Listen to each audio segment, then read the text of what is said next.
I remember my first trip to Dubai, United Arab Emirates. I noticed something.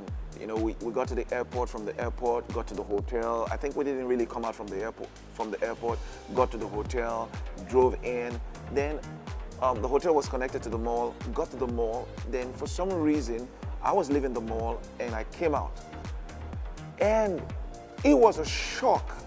The heat was, it was hot. Now, I live in Nigeria, and for me to say it was hot, it was hot. It hit me. And I thought to myself, this place is so hot. But when you're in the mall, you don't feel it. When you are in your room, you don't feel it. And I thought about the amazing thing that man has done.